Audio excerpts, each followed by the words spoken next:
एक और चिट्ठी। अब क्या बाकी रहा चिट्ठी के लिए? जानती हूँ यही सोच रहे होगे और उधेड़बुन में लिफाफा टेढ़ा फाड़ कर खत को बाहर निकालोगे, पढ़ने लगोगे। हर बात में जल्दबाजी। कैसे हो शरद? स्ट्रेप्सिल्स और इनहेलर मेज पे तो नहीं रखा भूल जाते? अब तक तो सर्दी जुकाम लग गया होगा ना? खैर, तो तुमने अपनी जिद मनवा ही ली, तुम मुझसे मिल ही लिए। अब इस वाक्य को दोबारा पढ़ोगे। हम नहीं मिले शरद, तुम मुझसे मिले। मैं बस वहाँ थी और वहाँ होकर भी वहाँ नहीं थी। कभी कभी कोई सामने होकर भी पास नहीं होता। हालांकि कोशिश की थी मैंने, मगर मैं बहुत दूर निकल चुकी हूँ, जहाँ से वापस लौटना अब मुमकिन नहीं है। सवाल, ये सब उस दिन क्यों नहीं कहा? मैं आई तो बहुत कुछ कहने सुनने थी, पर वो शाम तुम्हारे नाम थी। तुम्हारी पसंदीदा साड़ी, कैफ़े हाउस की कॉर्नर टेबल, मसाला चाय, तुम्हारे पसंदीदा समोसे, सब कुछ तुम्हारे लिए था। और तुम ना निरे बालक से हो। जैसे अपनी जिद मनवा लेने पे बच्चे कैसे खुश होते हैं ना, आंखों में चमक, उतावले, एक सांस में सारी बातें कहे चले जाना। मैं बस कुर्सी से सटे तुम्हें एकटक देख रही थी। यही तो चाहा था हमेशा। मन में बस एक आरज़ू, तुम्हें यूं हंसता बोलता देख उस पल को अपनी आंखों में भरकर साथ ले आना चाहती थी। फिर मौका मिले ना मिले, दोबारा मुलाकात हो ना हो। पर जानते हो शरद, उस दिन तुम्हारी खुशी अपनी नहीं लग रही थी, तुम्हारे सपने अपने नहीं लग रहे थे। मैं तुम्हारे साथ खुलकर हंस नहीं पा रही थी। जहां स्वाभाविकता कोशिश का रूप लेने लगे, समझो रेत का मकान ढहने वाला है। तुम देखकर भी अनदेखा कर देते हो, और अनसुना तो खैर तुमने कभी सुना ही नहीं। तुम एक पल को भी नहीं देख पाए कि जिस सुनैना को तुम देखना चाहते थे वो मैं अब नहीं हूं। तुम उस छवि को इतना कस कर जकड़े हो कि तुम मेरा आज नहीं छू पाते।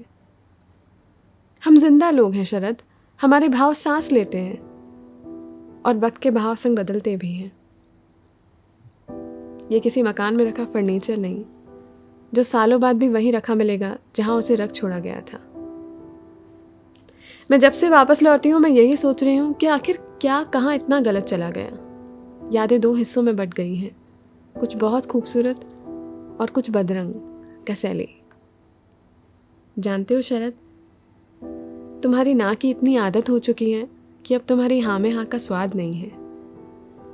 जैसे सर्दियों की किसी शाम गाजर का हलवा बनाने को दिल करे और हम मन को टाल दें, टालते ही चले जाएं। रोज कोई ना कोई एक नया बहाना, और फिर एक शाम हलवा बना लिया जाए, पर चखने पर वो स्वाद ना हो जो कि उस शाम हो सकता था शायद।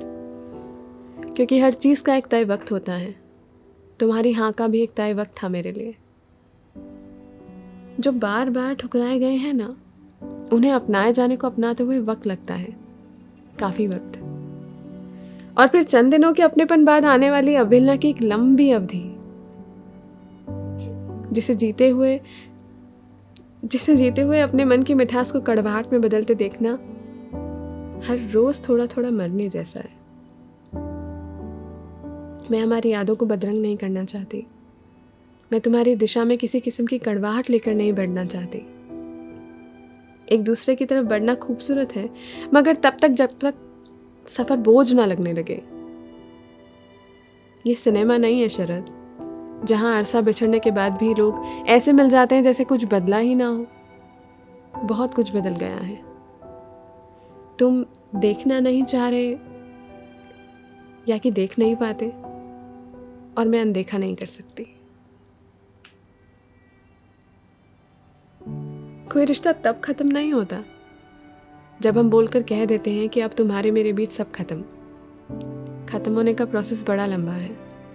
इसे रिवर्स करने को कोई टाइम मशीन नहीं है। अगर होती भी तो मैं अब उस टाइम कैप्सूल में नहीं बैठना चाहती, और इसके आगे कुछ भी कहना मेरे तुम्हारे बीच रहे कल का अपमान होगा। ख्याल रखना, तुम्हारा मुस्कुराता चेहरा अपनी यादों की गठरी में बांध लिया है। अलविदा।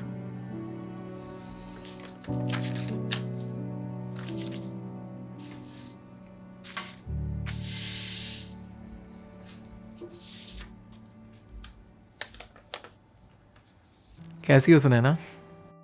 लग रहा होगा ना तुम्हें कि डियर, प्यारी और कुछ नहीं लिखा। अब हर बात लिखी जाती है क्या? और अनकहा ना सुनने की आदत तो मेरी है, तुम तो बिना बोले सब समझ लेती हो। नहीं मैं चिट्ठी पढ़कर हैरान नहीं हुआ था, नहीं जल्दबाजी में लिफाफा खोला, आराम से अपनी स्ट्रेप्सिल्स वाली गोली ली और फिर इस लिफाफे को धीरे धीरे परत दर परत खोलना शुरू किया। कि मैं जानता था कि जितने बार मिले हम और तुमने ज्यादा बात नहीं की तो तुम्हारी कलम ने बहुत ज्यादा बातें की हैं। सो मैं तो इस चिट्ठी का इंतजार कर रहा था। हाँ, मैं मिल लिया तुमसे, पर तुम इतना क्यों सोचती हो? ये भी सोच लिया कि तुम्हें मुझे बताने की जरूरत है कि उस शाम उस कैफे में तुम नहीं, मेरी जिद चल कर आई थी, तुमसे मिलने की जिद। सब कुछ तो था, मेरे पसंद की साड़ी, मेरे पसंद का वो टेबल, वो रंग, वो कॉफी, वो चाय, वो समोसे, लेकिन जो मुझे सबसे ज्यादा पसंद है वो तो वहां आई थी नहीं। वो तो आज आई मेरे घर में लिफाफे में बंद होके। किसी के साथ होकर भी किसी से दूर जाने का एहसास सिर्फ तुम्हें नहीं हुआ क्या? मैंने ही नहीं देखा कि हम मिलते ही गले नहीं लगे? तुमने अपनी कुर्सी खुद ही सरका ली, चाय में चीनी भी कम ली, मैचिंग साड़ी के साथ वो कंगन और बिंदी बिल्कुल ऑफ मैच थे, और अपने कप से लिपस्टिक का निशान भी तुमने खुद ही पूछ दिया यार। मेरे हिस्से तो कुछ रहा ही नहीं। मेरे हिस्से आई तो बस वो दो आंखें जिनमें दूर दूर तक झांकने के बाद भी मेरी परछाई कहीं नहीं थी। मेरे हिस्से आई तो वो लड़की जो वहां बिना बोले, बिना कुछ कहे बस मुझे ये बताने आई थी कि अब बोलने, कहने और समझने को कुछ नहीं रहा। और इस बात का एहसास मुझे तब हुआ जब मैंने तुमसे कहा कि मैं पर्वतों की तरफ जा रहा हूं सब कुछ छोड़ के। तुमने कहा कि ये ले जाना, ये सामान है, ये ख्याल रखना, लेकिन ये नहीं कहा कि मुझे भी ले जाना। जबकि पहाड़ों से इश्क तो मुझे तुम्हारी वजह से ही हुआ था। जिंदगी फिल्मों जैसी नहीं होती, इसलिए बस मैं बिना किसी स्क्रिप्ट के बड़बड़ाते चला गया था। क्योंकि कई बार ये बस बिना मतलब का बोलते रहना ना हमारे लिए दवाई जैसा काम करता है, सारी तकलीफों को मिटा देता है। जिंदगी फिल्मी ना हो पर ये फिल्म लिखने वाले कहीं जिंदगी के किस्से ही तो लिखते हैं ना। तो किसी साल या बहुत सालों बाद जब एक ऐसी कोई कहानी देखो तुम्हें लगे कि तुम्हारी कहानी है, तो राइटिंग क्रेडिट्स में एक जाना पहचाना नाम जरूर ढूंढ लेना। तो दिसंबर में बहुत दिनों तक टालने के बाद हलवा जब बेस्वाद बने तो एक उम्मीद तो होती है ना कि किसी दिन तो अच्छा बन जाएगा। पर जब रिश्तों की रसोई में खटास से ज्यादा मिठास भर जाए ना, तो वहां चूल्हा ना ही जले तो बेहतर है। तुमसे मिलने के बाद मैं इको पॉइंट पर गया था। हाँ, उस हिल स्टेशन की वही जगह जहां हम पहली बार मिलने के एक हफ्ते बाद गए थे और शिद्दत से एक दूसरे का नाम पुकारा था, पर पहाड़ों ने कुछ नहीं लौटाया।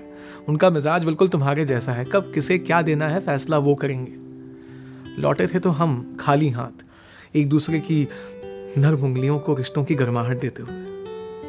पर पता है, जब मैं कल गया तो लोग भी हैरान थे कि एक बार बोलने पर तुम्हारा नाम जाने कितनी बार गूंज रहा था। जैसे पर्वत भी ये बात जानते थे कि मैं उस रोज आवाज देने नहीं, अपने हिस्से की आवाजें वापस लेने आया हूं। मेरे पास यही तो है, मेरी आवाज, तुम्हारा नाम और हमारी चिट्ठियां। खैर, इस चिट्ठी को पोस्ट करने के बाद मैं शहर की आखिरी ट्रेन पर सवार हो जाऊंगा। कहीं ले जाएगी वो ट्रेन। तो अगर तुम्हें जवाब लिखने का मन करे तो फिर मत लिखना, क्योंकि तुम्हारे मन की ही तरह अब इस पते पर मैं नहीं रहता सुनैना। और पते की किसे जरूरत है? एक दिन जब तुम्हारी मर्जी हो और मिलना तय हो तो हम एक दूसरे को ढूंढ ही लेंगे।